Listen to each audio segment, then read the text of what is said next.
ò ní kúkú òjijì. Ọ̀tá lẹ́yìn bàtẹ́yìn ló sórí wọn fún kíjẹ́.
All over the world.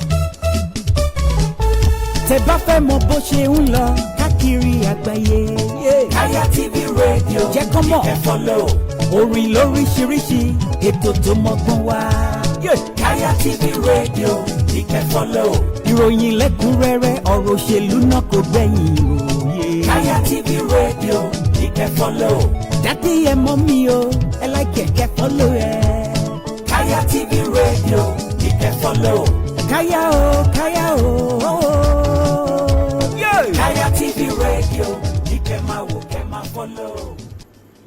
Ẹ̀lẹ́mbẹ̀ wọn orúkọ tèmi ní Alhaji Ahmed Lukman ìgbàmọ̀ sí Kaya aláṣẹ iléeṣẹ́ Kaya guest house aláṣẹ iléeṣẹ́ Heritage Travel and Tours fẹ́yìn olólùfẹ́ wa àtúmọ̀ tuntun wa báyìí ìlàmú wa fún yín Kaya radio gbádùn ẹ̀yìn àgbọ̀n wa àbúrò wa ẹ̀yìn ọ̀rẹ́ wa lórí Kaya radio oríṣi ètò láàmú wa fún yín ẹ̀dẹ̀mọ̀ gbádùn wa dáadáa látòrí sport entertainment politics gbogbo tó ń lọ nígboro lórí social media àmọ́ máa gbá àwọn èèyàn wá àdèmọ́ máa gbá àwọn ọ̀jọ̀gbọ́n á tún máa bá àyànnà náà ní kọ̀ọ̀kan àmọ́ fún yín ní soccer tips àmọ́ fún yín ní sports àdèmọ́ fún yín ní àwọn tó ẹ pé ẹ tó bá ń jẹ́ fans á lè mọ̀ rí nǹkan tó bá dùn láti máa tẹ̀lé wa ó tẹ̀ fún ẹgbẹ́ náà.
lókè ọ̀run ẹ jẹ́ ká gbàdúrà arúgbó ọjọ́ agbé ọ̀gá ọlọ́run tiwa àdúpẹ́ lọ́wọ́ rẹ ní ìwòyí ọjọ́ sátọ̀dé àdúpẹ́ fún àkókò yìí tó jẹ́ kó tún ṣojú ẹ̀mí wa agbé ọ̀gá fún ètò ọlọ́run àpèdáhùn lórí ìkànnì káyà rédíò tv ní ìlú Accra lórílẹ̀‐èdè Ghana agbé ọ̀gá ọlọ́run àgbà ọpẹ́ wa lórí gbogbo àwọn ọkàn tó ń gbóhùn wa ẹ̀mí mọ́ gba ẹ̀yìn wa lórí àwọn ìránṣẹ́ ọlọ́run tí a jọ ń ṣe ètò yìí Olúwa gba ọpẹ́ wa lórí gbogbo àwọn tó ń ṣiṣẹ́ lórí rédíò Lagos lórí rédíò káyà rédíò ọlọ́run gba ọpẹ́ wa a ó máa yìn ọ́ a ó máa yìn ọ́ ògo orí fún orúkọ rẹ ògo orí fún orúkọ rẹ ògo orí fún orúkọ rẹ ògo orí fún orúkọ rẹ nínú ọ̀rọ̀ ẹ̀mí mọ́ jẹ́ ká rí ọ nínú àdúrà Olúwa jẹ́wọ́ agbára rẹ gba gbogbo ògo a ó yìn ọ́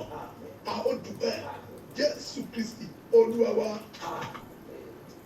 a kí wa káàbọ̀ sórí ètò ọlọ́run àpèdáhùn ti ọ̀sẹ̀ yìí a dúpẹ́ lórí gbogbo àwọn òṣìṣẹ́ iléeṣẹ́ káyà rédíò nílùú Accra a dúpẹ́ lórí Alhaji Taofik atọ́kùn ètò yìí àbí ọlọ́run ga lórí àwọn ìránṣẹ́ ọlọ́run àti ikọ̀ tí a jọ ń ṣe a dúpẹ́ lórí ìpè èyí tí ọlọ́run ń lò lọ́wọ́lọ́wọ́ ó tó di wípé a gbọ́ ọ̀rọ̀ ọlọ́run mo fẹ́ ká gba àdúrà mẹ́ta ohun tí Olúwa fi sí mi lọ́kàn náà ni wípé má bẹ̀rù má bẹ̀rù mo fẹ́ kó pe orúkọ Jésù Kristi sáà ní ibikíbi tí o ti ń gbóhùn ẹ̀mí mímọ́ lẹ́nu mi lórílẹ̀‐èdè tí o bá wà ibikíbi tó bá wù kó má ṣe máa wà wà á pe orúkọ Jésù Kristi ọlọ́run àpèdáhùn lẹ́ẹ̀kan Olúwa mú ẹ̀mí ẹ̀rù kúrò nínú ayé mi ẹ̀mí ẹ̀rù Olúwa mú kúrò nínú ayé mi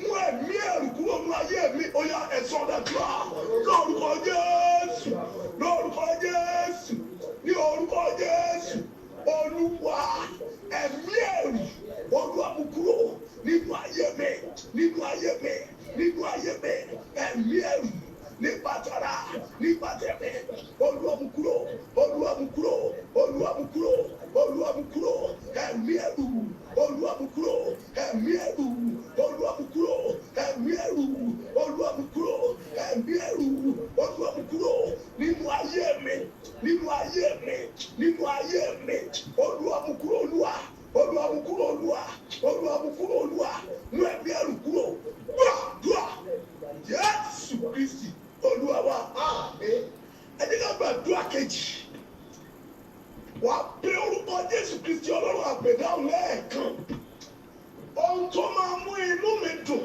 tó máa máyọ̀ mi kún tí ẹ̀mí ẹ̀rù ò ní fi ráàyè nínú ayé mi mọ́ ọlọ́run ṣe fún mi ó yá ẹ̀sọ́dàdúrà lórúkọ Jésù Kristi ẹ̀mí mímọ́ ohun tó máa múnú mi dùn tó máa máyọ̀ mi kún lórúkọ Jésù lórúkọ Jésù Olúwa ṣe Olúwa ṣe Olúwa ṣe Olúwa ṣe Olúwa ṣe Olúwa ṣe tó máa múnú mi dùn tó máa máyọ̀ mi kún ṣe fún mi ṣe fún mi ṣe fún mi ṣe fún mi ṣe fún mi ṣe fún mi ṣe fún mi Olúwa ṣe fún mi Olúwa ṣe fún mi Olúwa ṣe fún mi Olúwa ṣe fún mi Olúwa ṣe fún mi Olúwa ṣe fún mi ẹ̀mí mímọ́ ṣe fún mi ṣe fún mi ṣe fún mi ṣe fún mi gbàdúrà Jésù Kristi Olúwa wa ẹ pé orúkọ Jésù Kristi lẹ́ẹ̀kan sí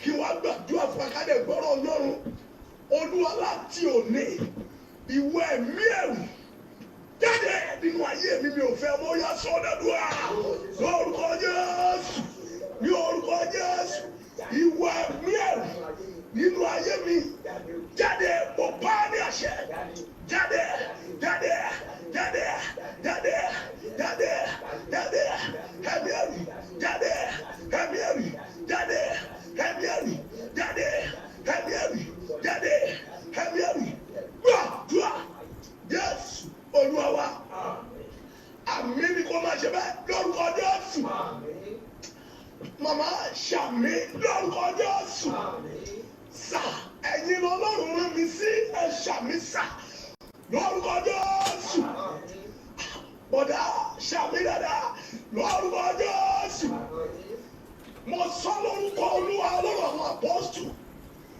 ẹ̀mí ẹ̀rù nínú ayé rẹ̀ ó yá jáde ó tó bà ọ́ nínú jẹ́ tó bà ọ́ lọ́kàn jẹ́ tí ń ṣe ẹ̀rù ẹ̀mí mímọ́ ó ti jáde ayọ̀rọ̀pọ̀ rẹ̀ gba ayọ̀ rẹ̀ gba ìdùnnú rẹ̀ ó ti rí bẹ́ẹ̀ à ń lọ sínú ọ̀rọ̀ rẹ̀ Olúwa bá wa sọ̀rọ̀ Ọlọ́run gbọ́ àdúrà Jésù Kristi Olúwa wa arákùnrin àti arábìnrin inú mi tún dùn láti tún bá ọ sọ̀rọ̀ Olúwa nírú àkókò yìí lórí ètò Ọlọ́run Apedahun ní ìkànnì Kaya Radio TV ní ìlú Accra lórílẹ̀‐èdè Ghana ibẹ̀ náà la wà tí a ti fẹ́ bá wa sọ̀rọ̀ Ọlọ́run ọ̀rọ̀ Ọlọ́run tí mo fẹ́ bá wa sọ náà òun náà ni àkòrí rẹ̀ jẹ́ má bẹ̀rù má bẹ̀rù sá má bẹ̀rù má bẹ̀rù mo wà nínú ìwé Àìsáyà 54 láti ẹsẹ̀ ìkẹrin títí dé ẹsẹ̀ ìkeje 4 to 7 ẹ ti ká gbọ́ ohun tí Bíbélì wí. Má bẹ̀rù. Má bẹ̀rù. Nítorí ojú kì yóò tì ọ́. Nítorí ojú kì yóò tì ọ́. Bẹ́ẹ̀ ni kò ní sí ìdààmú. Bẹ́ẹ̀ ni ìwọ kì yóò dààmú. Nítorí yes. a kì yóò dojú tì ọ́. Nítorí a kì yóò dojú tì ọ́. Má bẹ̀rù. Ọtí ọ̀rọ̀ Ọlọ́run ni. Kí ni ohun gẹ́gẹ́gẹ́gẹ́gẹ́ tó ń là á kọjá? Ṣé ayé ń pè ọ́ ní àgàn ohun kan ni? À ń fi ọmọ bú ọ. Àìní ni tìrẹ ni. Àìlówó lọ́wọ́ ni. Àbí ikú láti lè fi ń ṣẹ́ẹ̀tì rẹ lójú oorun. Gbọ́ ohun tí Olúwa ní kí n sọ fún ọ. Olúwa ní kí n sọ fún ọ wípé kó o má ṣe gba ẹ̀mí ẹ̀rù láàyè nítorí wípé ohun tó ń là kọjá yẹn ojú ò ní tì ọ́ gbèsè ò ní pa ọ́ àìní ò ní pa ọ́ ikú ò ní pa ọ́ wàhálà ò ní pa ọ́ má bẹ̀rù ojú kì yóò tì ọ́ bí Ọlọ́run bá lè ṣe tí ojú ò ti ìyá wa Sárà tí ojú ò ti Ábúráhámù ó jẹ́ mọ̀ wípé Ọlọ́run tó dá ọ kò ní jẹ́ kójú tì ọ́ mo sọ̀rọ̀ àṣẹ sínú ayé rẹ gẹ́gẹ́ bí àpọ́sítù Olódùmarè ohun tí o gbé sọ́kàn tó dà bí ẹ̀rù lónìí ìtìjú yẹn ọ̀run mú kúrò ojú ò ní tì ọ́ kí ni Bíbélì tún sọ sà. Nítorí ìwọ yóò gbàgbé ìtìjú ìgbà òwe rẹ. báwo tí Bíbélì tún wí Olúwa ní kí n sọ fún ọ wípé ìwọ yóò gbàgbé ìtìjú ìgbà èwe rẹ bóyá nǹkan tilẹ̀ ti ṣẹlẹ̀ sí ọ ní ọ̀pọ̀ ọdún sẹ́yìn àbí tó ti kó bá ayé rẹ ó ti ṣe àṣìṣe kan ní ìgbà èwe rẹ bẹ́ẹ̀ ni ó ti rí àwọn èrè tí ò yẹ kó o rìn ó dàbí ẹni wípé ó wá ń rí repercussion rẹ̀ ẹ̀rù wa ń bà ọ́ báyìí Olúwa ní kí n sọ fún ọ níwọ̀n ìgbà tó bá ti mọ Olúwa níwọ̀n ìgbà tó bá ti súnmọ́ Ọlọ́run níwọ̀n ìgbà tó ti mọ ẹni tí Ọlọ́run jẹ́ níwọ̀n ìgbà tó ti ní Kristi Olúwa ní kí n sọ fún ọ wípé òun yóò mú ọ gbàgbé àwọn ìwà èwe rẹ èyí tó lè dojú tì ọ lákòókò yìí mo sọ lórúkọ Olúwa gbogbo ìwà èwe rẹ tó lè dojú tì ọ ní àkókò yìí ọ̀run kọ́ mú ọ gbàgbé ẹ̀. Yes. Ìwọ kì yóò sì rántí ẹ̀gàn. Gbọ́. Ìwà opó rẹ mọ́. Ìwọ kì yóò sì rántí ẹ̀gàn. Ìwà opó rẹ mọ́. Ẹ̀gàn. Èmi ò mọ̀ bóyá ọlọ́kọ àbọ̀ ọlọ́kọ. Bóyá opó ni ọ́ àbọ̀ kì í ṣopó. Ṣùgbọ́n nǹkan tí mo mọ̀ ni wípé Ọlọ́run ní bá opó gbẹ́rù, Ọlọ́run ní bá opó tọ́jú ọmọ. Gbọ́ ìwọ opó, mo sọ tẹ́lẹ̀ sí ayé rẹ, abánigbẹ́rù, abọ̀gbẹ́rù ayé rẹ.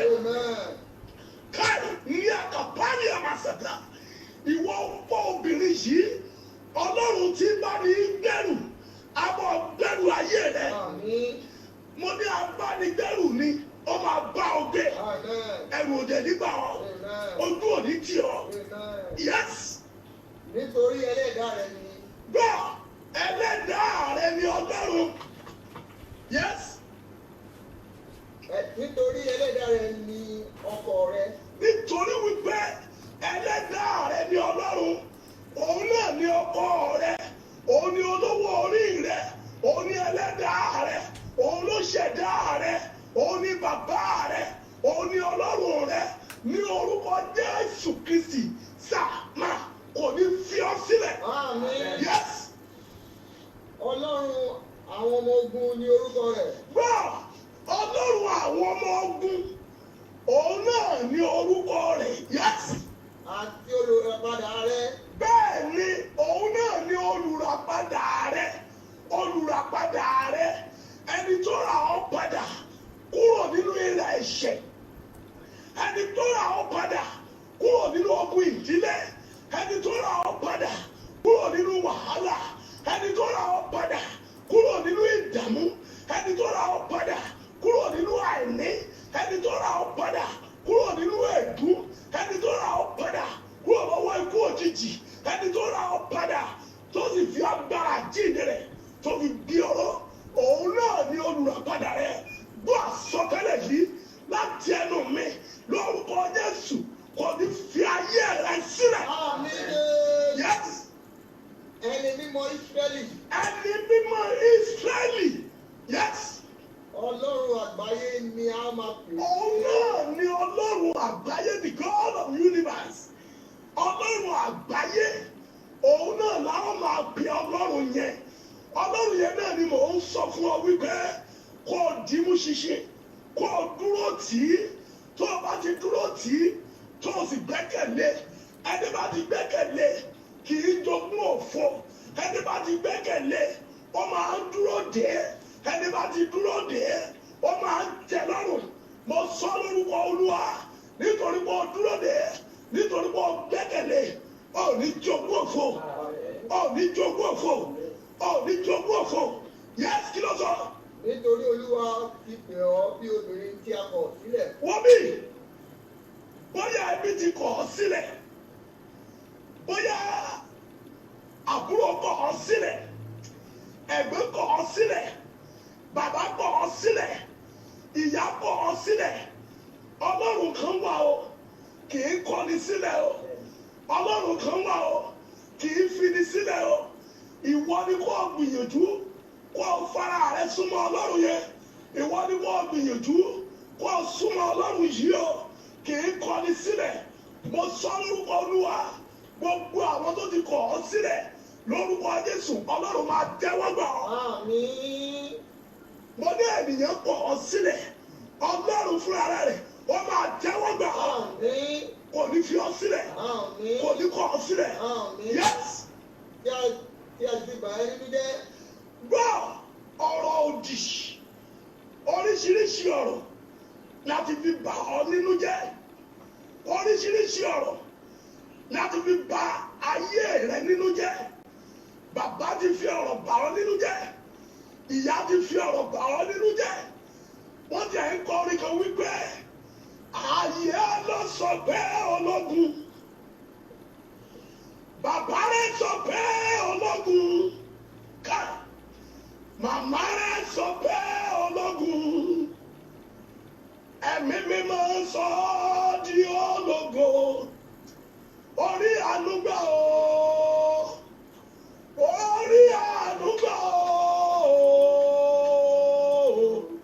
orí ànúgbà o, ẹ̀mí mímọ́ sọ ọ́ di ológo. Ayé ló pè ọ́ lólógun, bàbá ló bà ọ́ nínú jẹ́ ló pè ọ́ ní ológun.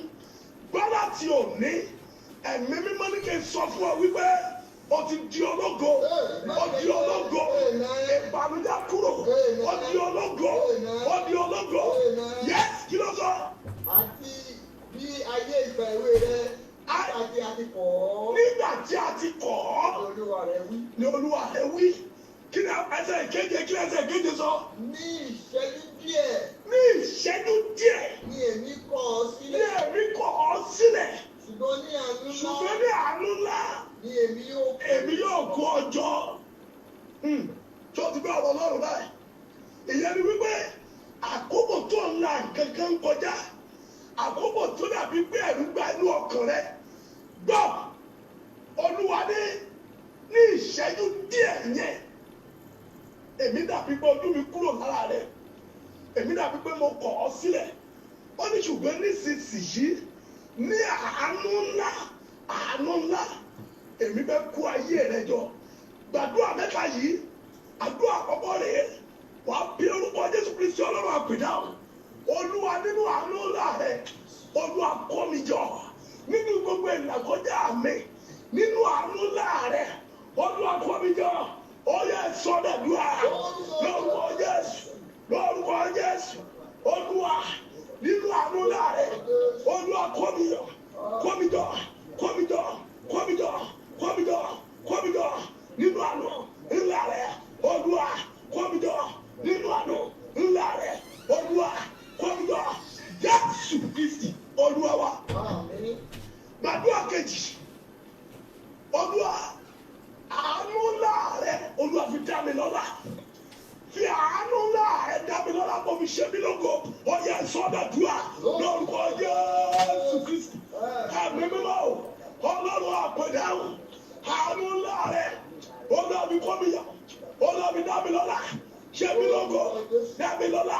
Ṣe mí lógo, dá mi lọ́lá. Ṣe mí lógo, dá mi lọ́lá. Ṣe mí lógo. Gbàdúrà Jésù Kristi Olúwa wa. Gbàdúrà kẹta, wà á sọ fún Ọlọ́run. Àánú Dáfídì tó dájú, Olúwa fi gbé ayé mi ga. Àánú Dáfídì tó dájú, Olúwa fi gbé ayé mi ga.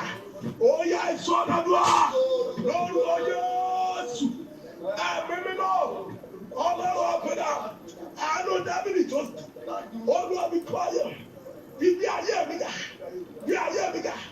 Jésù Olúwa wa. Ṣàmì dáadáa. Ṣàmì dáadáa. Ṣàmì dáadáa. Màmá bàbá àánú ńlá ọ̀run kọ́ mi kó ayé rẹ̀. Ìwọ obìnrin ọgbọ́ yìí àánú ńlá Olúwa kọ́ mi kó ayé rẹ̀. Ìwọ àgàn ọmọ àgàn rẹ̀ Olúwa kọ́ mi kó ayé rẹ̀ jọ. Mo ní àánú Olúwa kọ́ mi kó ayé rẹ̀. Inú tó ti ṣẹ́ fún ọmọ àánú ṣí inú yẹn. Ọ̀nà tó ti dí àánú ṣí ọ̀nà yẹn. Iṣẹ́ tó ti dàrú àánú kọ̀pọ̀. Ilé tó ti túká àánú kọjọ́. Àánú kọjọ́. Àánú kọjọ́. Àánú kọjọ́. Àánú fọ̀fọ̀. Àánú lànà fọ̀. Àánú gbé ọ̀gá. Ó ti rí bẹ́ẹ̀. Àánú ńlá Ọlọ́run kọ́ mi kó ayé rẹ̀ jọ. Nípa ti ara, nípa ti ẹ̀mí, ìwọ màmá yìí, àánú ńlá Ọlọ́run kọ́ mi kó ayé rẹ̀ jọ. Ó ti rí bẹ́ẹ̀. Ó ti rí bẹ́ẹ̀. Ó ti rí bẹ́ẹ̀. Ó ti rí bẹ́ẹ̀. Jésù Kristi Olúwa wa. Ẹ ti ká wọ ìwé Psalm 74 verse 18. Yes. Olúwa. Dáfídì wí pé Olúwa rántí èyí. Yes. Pé ọ̀tá ń kẹ̀gàn àti pé àwọn èdè búburú ń kìlò òdì sí orúkọ rẹ̀. Ọ̀tá ń kẹ̀gàn àti pé àwọn ènìyàn búburú wọ́n sọ̀rọ̀ òdì sí orúkọ rẹ̀. Nǹkan méjì ló ṣẹlẹ̀ sí Dáfídì níbẹ̀ yẹn. Àkọ́kọ́, àwọn èèyàn búburú, àwọn ìkà, àwọn èèyàn lásán tí wọ́n yí ká, wọ́n sọ̀rọ̀ òdì sí orúkọ rẹ̀. Ọmọ rẹ̀ gbógun tì í, bẹ́ẹ̀ náà lọ́ba gbógun tì í. Ìkejì, wọ́n ń pẹ̀gàn rẹ̀. Bí ìwọ náà ṣe wà nílé ọkọ ò tí ì bímọ ó dẹ̀ ti márì tipẹ́ wọ́n pẹ̀gẹ̀rẹ́ ẹ wo bí sà ó ti ṣiṣẹ́ tipẹ́ ò tí ì ralẹ̀ wọ́n pẹ̀gẹ̀rẹ́ ó ti ṣiṣẹ́ tipẹ́ ò ní mọ́tò wọ́n pẹ̀gẹ̀rẹ́ ó ti ṣiṣẹ́ tipẹ́ ò kọ́ ilé wọ́n pẹ̀gẹ̀rẹ́ ó ti sin Ọlọ́run ó ti pẹ́ wọ́n ti bẹ́ẹ̀ yọ nílé Olúwa wọ́n pẹ̀gẹ̀rẹ́ ó sọ lónìí Ọlọ́run kó mú ẹ̀gẹ̀rẹ́ kúrò kó mú ẹ̀gẹ̀ ayé rẹ kúrò ohun tí wọ́n fi ń pẹ̀gẹ̀rẹ́ yẹn tó fi ń sọ̀rọ̀ òdì sí Olúwa lónìí ó di ìròyìn ayọ̀ fún ọ ilé àkàpàlẹ̀ ó di ìròyìn ayọ̀ fún ọ àmì ni kò ṣe bàbá màmá ṣàmì dáadáa mo ní ó di ìròyìn ayọ̀ fún ọ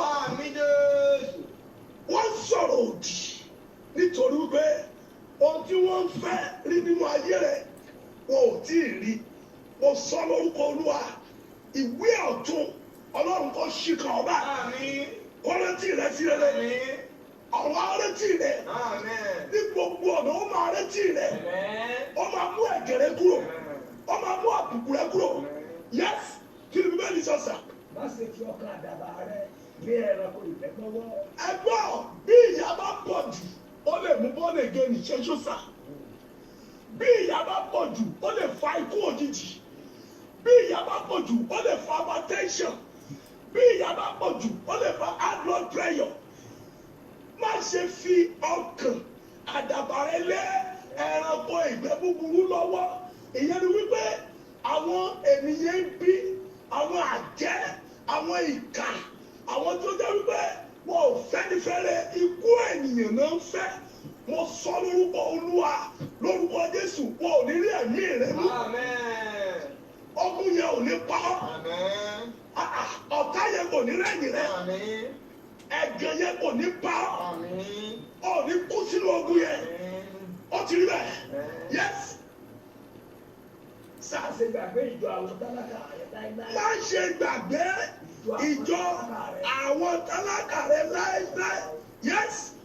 Júbà májẹ̀mú ni. Júbà májẹ̀mú ni. Nítorí ibi òkùnkùn ayé. Wọ́n ní ó kún fún ibùgbé ìkà. Ibùgbé ìkà níbi tí a wà nínú ilé ayé. Bíbélì wípé láàárín àfonífojì òjìji ikú. Kí là ń pè láfonífojì? Àfonífojì òun náà ni ọ̀gbun tí ń bẹ láàrin òkè méjì àwa tí a ń lọ orí òkè tẹ bá wà lórí òkè ẹ máa wo ọ̀gbun ẹ máa wo ọ̀pẹ ẹ máa wo ìrókò gẹ́gẹ́ bí koríko láàrin ọ̀gbun méjì lápẹ́ láfonífojì nínú ọ̀gbun ibẹ̀ làwọn àmọ̀tẹ́kùn àwọn ẹranko búburú máa ń wà nínú ọ̀gbun bẹ́ẹ̀ ni Bíbélì fi lé ayé wípé àfonífojì nílé ayé àwọn ènìyàn búburú ń bẹ níbẹ̀ àjẹ́ ń bẹ níbẹ̀ oṣó ń bẹ níbẹ̀ àwọn ènìyàn gidi ń bẹ níbẹ̀ àwọn ìkà ń bẹ níbẹ̀ àmọ̀tẹ́kùn ń bẹ níbẹ̀ ejò ń bẹ níbẹ̀ sèbé ń bẹ níbẹ̀ Bíbélì wá wí pé ibùgbé ìkà nílé ayé ẹni bá máa gbé láàrin àfonífojì láàrin ibùgbé ìkà tó bá máa ṣe rere ó ní láti lọ́lọ́run ó ní láti ní Kristi ó ní láti gbégbé ayé àlàáfíà ó ní láti gbégbé ayé wà mímọ́ èmi sọ lórúkọ Olúwa láàrin àfonífojì ní ibùgbé ìkà ayé lórúkọ Jésù kìnìún ayé ò ní rí ọba ejò ayé ò ní rí ọba àjẹ́ ayé ò ní rí ọba pẹyẹpẹyẹ ayé ò ní rí ọba láàrin àwọn ìkà mo sọ lórúkọ Olúwa ọ̀rọ̀ afa olórí sọ́dọ̀ ó máa ṣe rere bọ́dẹ̀ ṣe máa rí nìyẹn àdúrà mo fẹ́ gbà fún ọ bẹ́ẹ̀ àmì ni kò máa ṣe Ọlọ́run ìpè Ọlọ́run ìpè àwọn wòlíì Ọlọ́run ìpè àwọn apọ́stù Ọlọ́run ọ̀rọ̀ tó fi dá ayé ọ̀rọ̀ ìwọ gẹ́gẹ́ ní ọ̀rọ̀ mo wá gbé ọ̀rọ̀ yẹn mì ọ̀rọ̀ yẹn wọnú mi ó di májẹ̀mú mo wá sọ ọ́ jáde gẹ́gẹ́ bí apọ́stù Olódùmarè sínú ayé bàbá yìí sínú ayé ìyá tí ń dọ́bi yìí sínú ayé bọ̀dá yìí sínú ayé aláboyún yìí sínú ayé àgè yìí lórúkọ Jésù akọ wípé ó rọ ọ̀rọ̀ rẹ̀ ó sì mú wọn dáradára ó gbà wọn nínú ìṣẹ́ nínú ìwé Samuel 7:20 ọ̀rọ̀ Ọlọ́run rẹ̀ ó yá sínú ayé rẹ̀ kó ṣiṣẹ́ agbára kó ṣiṣẹ́ agbára kó ṣiṣẹ́ agbára kó ṣiṣẹ́ agbára kó ṣiṣẹ́ agbára kó ṣiṣẹ́ agbára kó ṣiṣẹ́ agbára kó ṣiṣẹ́ agbára kó ṣiṣẹ́ ìtúsílẹ̀ kó ṣiṣẹ́ agbára kó ṣiṣẹ́ ìtúsílẹ̀ kó ṣiṣẹ́ agbára kó ṣiṣẹ́ ìtúsílẹ̀ ọ̀rọ̀ yìí kó ṣiṣẹ́ ìtúsílẹ̀ ó ti rí bẹ́ẹ̀ ó ti rí bẹ́ẹ̀ ó ti rí bẹ́ẹ̀ ó ti rí bẹ́ẹ̀ ẹ̀gàn rẹ ti lọ mo ní ẹ̀gàn rẹ lọ ọ̀rọ̀ òdì yẹn ó di ògo ẹ̀gàn rẹ dògo ẹ̀gàn rẹ dògo káyì ẹ̀gàn rẹ dògo ìwọ àgàn yẹn mo ní ẹ̀gàn rẹ dògo ìwọ aláìní yẹn mo ní ẹ̀gàn rẹ dògo lórí ògo rẹ lò lórí ògo rẹ lò lórí ògo rẹ lò ó ti rí bẹ́ẹ̀ ní ibùgbé ìkà láàrin àfonífojì ọwọ́ ayé ò ní ká ọ ipá ayé ò ní ká ọ ipá ayé ò ní ká ọ ogun ò ní borí rẹ ogun ò ní jà ọ ò ní rí wàhálà ò ní rí ìdààmú bọ́dẹ̀ ṣe máa rí nìyẹn ó dẹ̀ ti rí bẹ́ẹ̀ ògo ni fún Ọlọ́run lókè ọ̀run mo gbàdúrà fún ẹ̀yin ìránṣẹ́ Ọlọ́run káàdọ̀ ṣe prógámù yìí ìpè yìí kò fọ́n ìpè yìí kò fọ́n mo gbàdúrà fún iléeṣẹ́ Káyà rédíò lórúkọ Jésù iléeṣẹ́ yìí ò ní kú iléeṣẹ́ yìí ò ní kú o iléeṣẹ́ yìí ò ní kú ògo rẹ̀ ò ní wọ́ mi gbogbo ẹ̀yin òṣìṣẹ́ iléeṣẹ́ Káyà rédíò ògo yìí ò ní wọ́ mi ẹbí aláàjì Káyà lùkùn lórúkọ Jésù àbọ̀ Ọlọ́run kó dájú lórí yìí aláàjì Taofik láàrin gbogbo gbèdégbèdé nínú ayé ọ̀run kó gbé orí yìí sókè kó fà yín lórí sókè ìpè tí ó sọ̀rọ̀ yìí tó ń gbàdúrà ọ̀run kó gbé sókè ìjọ ní Glorious Word Apostolic Church ọ̀run kó gbé lórí sókè Ọlọ́run kó gbọ́ àdúrà ọ̀run kó gbá gbogbo ògo bóde ṣe máa rí nìyẹn ní orúkọ tí bàbá àti ní ti ọmọ orílẹ̀-èdè Ghana lórúkọ Jésù kó máa tẹ̀síwájú orílẹ̀-èdè Nàìjíríà ẹ̀mí mímọ́ kó dáwọ́lé Ọlọ́run kó gbà kóso kó ṣe gbogbo láṣẹ pé ìjọba Ọlọ́run lè rẹwà o Ọlọ́run kó mú wa débẹ̀ a ó yin Ọlọ́run a ó jọ dúpẹ́ ògo ni fún orúkọ rẹ̀ Jésù Kristi Olúwa wa. Amen. Amen. Amen. Jesus name. A dúpẹ́ lọ́wọ́ Ọlọ́run fún ti ètò náà ògo ni fún orúkọ rẹ̀ ìránṣẹ́ Ọlọ́run náà èyí tí Ọlọ́run ti lò èmi ni apostol Oluyemi Jejelayegba láti inú ìjọ ní Glorious Word Apostolic Church ní ìlú Ọ̀tà lógùn state ní Nàìjíríà ibẹ̀ náà ni olùjọ wa wà bí a bá ní ohunkóhun tí a fẹ́ béèrè lọ́wọ́ ẹ̀mí mímọ́ ẹ lè jẹ́ ká pè sórí aago yìí 080 29 50 39 37 080 29 50 39 37. Àwọn ètò tí a ní ìsọjí ọjọ́ márùn kan ń bọ̀ èyí tí a ó ṣe nínú ìjọ ní on 22 oṣù yìí la máa bẹ̀rẹ̀ a ó sì parí rẹ̀ sí ìparí oṣù àti àwọn ètò mìíràn tí a tún ní a ó máa fi hàn wá ní ojú screen. Mo gbàdúrà nígbà táwọn tó pàdé ní ọjọ́ Saturday èmi wípé ire o ó dàbọ̀.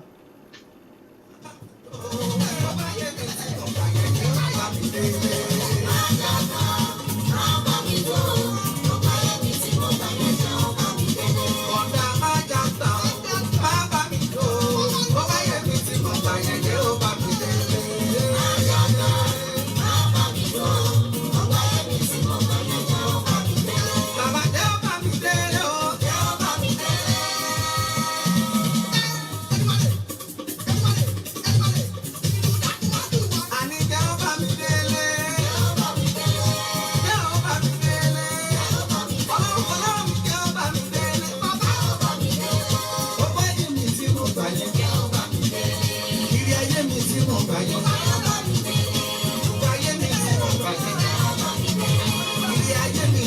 ayẹyẹ.